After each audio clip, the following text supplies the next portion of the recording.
Hi everyone, and welcome to another episode of Chemistry with Capadia.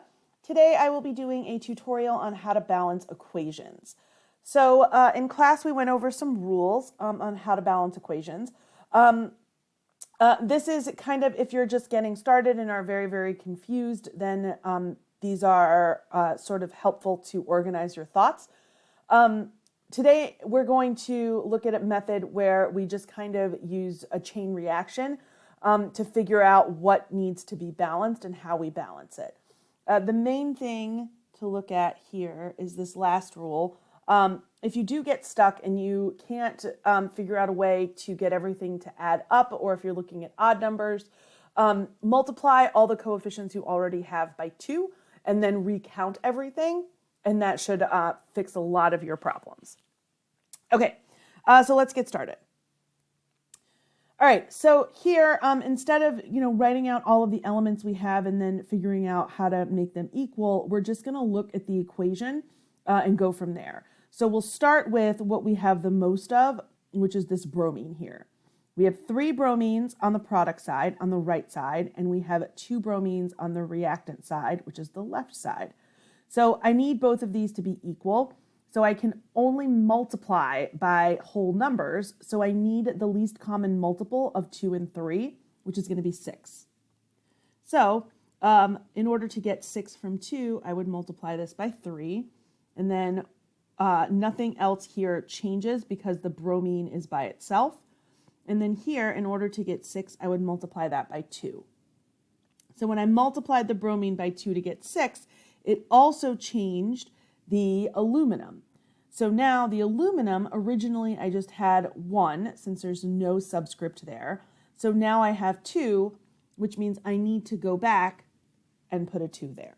So now I can look at this and I can say, okay, I have 2 times 1 is 2 aluminum, 2 times 1 is 2 aluminum, 3 times 2 is 6 bromine, 2 times 3 is 6 bromine, and my equation is balanced. All right, let's look at another one. All right, so here I'm going to start off with what I have the most of, which is going to be hydrogen, oxygen, and hydrogen. So I have the most I have of everything is 2. So I'll just start with the hydrogen. I have 2 hydrogen on the reactant side, 2 hydrogen on the product side. So I'm just going to leave that for right now. Now I look at the oxygen. I have 2 oxygen on the reactant side, and I have 1 oxygen on the product side. So that means that I need to get this to equal 2. So if I have 1 and I have 2, the least common multiple there is 2. So I just multiply by 2. Now when I do that, it affects the oxygen, but it also affects the hydrogen. So the hydrogen, I now have 2 times 2 is 4. So I'm going to need 4 over here on the reactant side. I already have 2. So if I multiply that by 2, I now have 4. All right, so now I count. 2 times 2 is 4 hydrogen. 2 times 2 is 4 hydrogen. There's no coefficient with the oxygen, so I'm just going to put a 1 there. 1 times 2 is 2 oxygen, and 2 times 1 is 2 oxygen. If you leave this blank, that's okay too. You don't have to put that 1 there, but if you want to, you're more than welcome to. Sometimes putting that 1 there prevents us from trying to put something else there, which might be very important too. All right, let's take a look at this next example.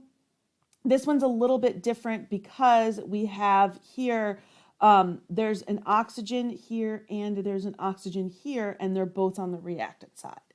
So anytime that we have oxygens in 2 different places, we just ignore them until we're done balancing everything else, and then we count the oxygens on both sides, and then we figure out what we're going to do next. All right. So we start with the number that we have the most of. We have 2 Ks and 2 Hs, so it doesn't matter where we start. We'll start with the Ks. I have 2 Ks over here, and I only have 1 K over here. So I'm going to multiply that by 2, which means that this oxygen gets multiplied by 2, and this hydrogen gets multiplied by 2. So now I have 2 oxygens and 2 hydrogens. So oxygen I'm going to skip for right now because I have them in different places. Hydrogen, 2 times 1 is 2, 2 times 1 is 2. So I've balanced the potassium, the K, and I balanced the H. So now I'm going to count the O's. So I have 1 O here and I have 1 O here, which gives me a total of 2 O's. And I have 2 O's over here. So this is balanced. And I can just fill in with ones where I need them to go. Next up, let's look at this. We have Zn plus FeCl3 yields Fe plus ZnCl2. All right, so the most I have are this 3 chlorine. So I have 3 chlorine on the reactant side and 2 on the product side. So I need a least common multiple again. So my least common multiple is 6. So I'll multiply this by 2 and I'll multiply this by 3. Now, when I multiplied both of these, it also changed the number of iron I had on the reactant side and the zinc that I had on the product side. So let's take a look at this. So if I have 2 times 1 is 2 Fe, so now I need to put a 2 in front of this Fe to balance that. And then Zn, I have 3 Zns, so I'm going to put a 3 in front of there to balance that. So just to double check, I have 3 Zn, 3 Zn, 2 Fe, 2 Fe, 2 times 3 is 6 Cl, 3 times 2 is 6 Cl. Everything matches, so my equation is balanced. All right, so here's one with a polyatomic ion. You can leave the polyatomic ion together or you can separate it, whatever makes sense to you. You can do, I'll do it both ways. First, I'll leave the polyatomic ion together, and then I'll show you how to do it if it's separated. So since we do have a polyatomic ion, we're going to start with that. It also happens to be the one that I have the most of. So since the 3 is on the outside of the parentheses of SO4, it means I have 3 SO4 groups on my reactant side. On the product side, since there are no parentheses, it means that I just have one of them. So to balance this, I need to put a 3 there. All right, so now that I put a 3 here, I now have 3 times 2, which is 6 lithiums. So I'm going to put a 6 there. And then I need to check to make sure that I don't need to do anything else, but I haven't looked at the aluminum, so let me do that before I count. Aluminum, there's 2 over here and there's 1 over here, so I'm just going to multiply that by 2. So I have 6 times 1 is 6 lithium, 3 times 2 is 6 lithium. 2 aluminum, 2 times 1 is 2 aluminum, 3 SO4 groups, 3 times 1 is 3 SO4 groups, and so I can just put a 1 here, and that's balanced. All right, so now let's look at what happens if I, instead of looking at it as a polyatomic ion, I look at them separately. It doesn't change the answer, it just changes kind of how you look at it.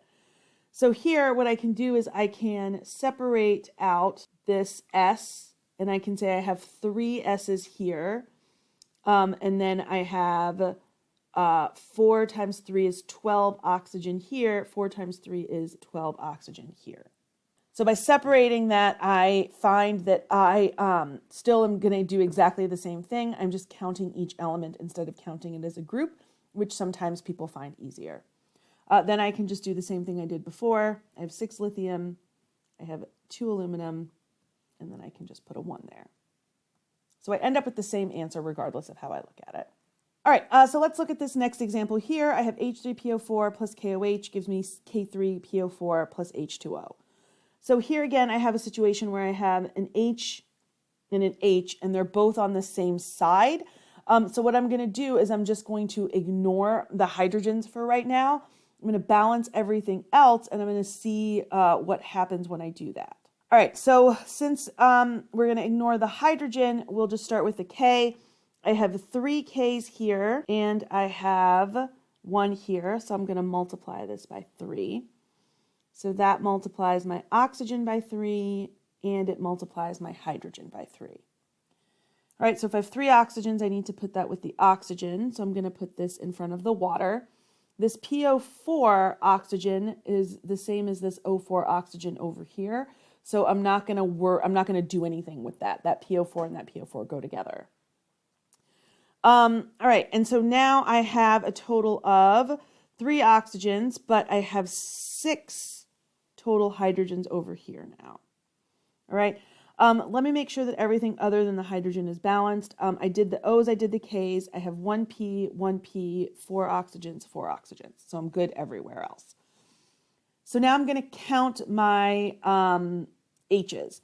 So I have 3 H's here, and I have 3 H's here, which gives me a total of 6 H's.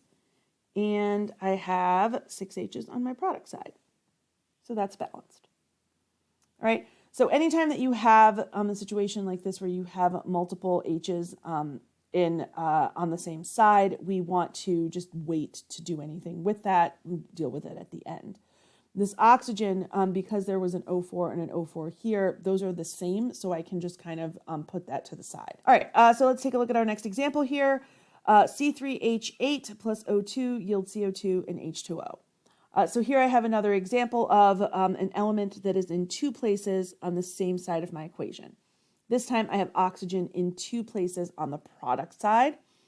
So I'm going to do the same thing. I'm going to balance everything that's not the oxygen, and then I'm going to go back and count my oxygen to see what I need to do. All right, so I've got 3 carbon. So I'm going to put 3 here because I only have 1 on the product side. I have 8 hydrogen. I only have 2 here. So I'm going to put a 4 on the product side. So I've got 3 carbons and 8 hydrogens. So now let's count our oxygens. So here I have 2 oxygens. And here I have 3, nope, just kidding. 3 times 2 is 6, plus 4 times 1 is 4. So I have a total of 10 oxygens. All right, so if I have 10 over here and 2 over here, then I need to multiply by 5 in order to get that to also equal 10.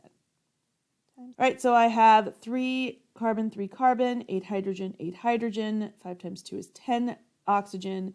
6 plus 4 is 10 oxygen. This is balanced. You can just throw a 1 in front of that just for funsies. All right, let's look at one more example.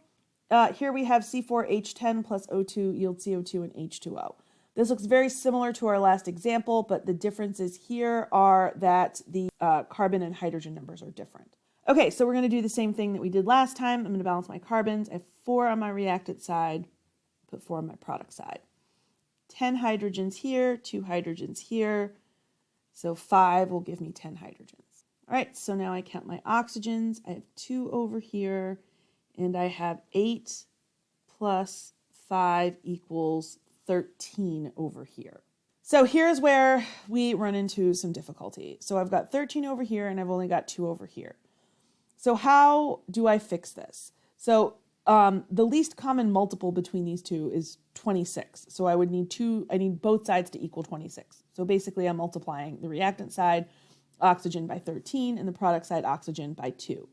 So if I multiply by 2, I have oxygen in both places, so I need to multiply both of these by 2. So in the beginning, when I said when you get stuck, you just multiply by 2, this is what I'm talking about. So really all I need to do here is just multiply that by 2 to get 8, multiply that by 2 and get 10.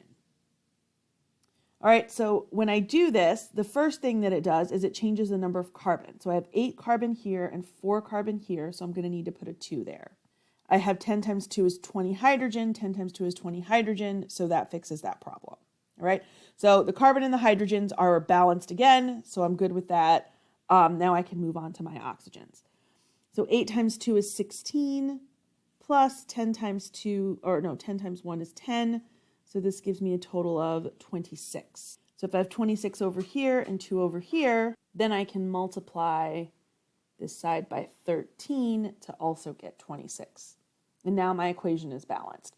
So my coefficients are 2, 13, 8, and 10. It's okay if you have to go back and change things. It's not that big of a deal. All right.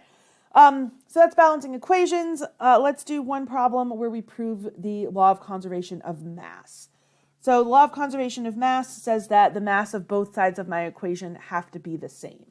So the first thing I do is balance my equation. So I have 2 and 3 bromine. So I do 3, 2, and that gives me 2 aluminum. So I put a 2 here. This is actually the first one that we balanced today. All right, so now what I need is the reactant total mass to equal the product mass. All right, so let's look at each of my elements. So I have aluminum. I have 2 of them times 26.98 equals 53.96. And then for bromine, Br2, I have 3 of them, and Br2 has a mass of 159.8. So this has a total mass of 479.4. All All right, so now I'm going to find the total. I'm just going to add these together.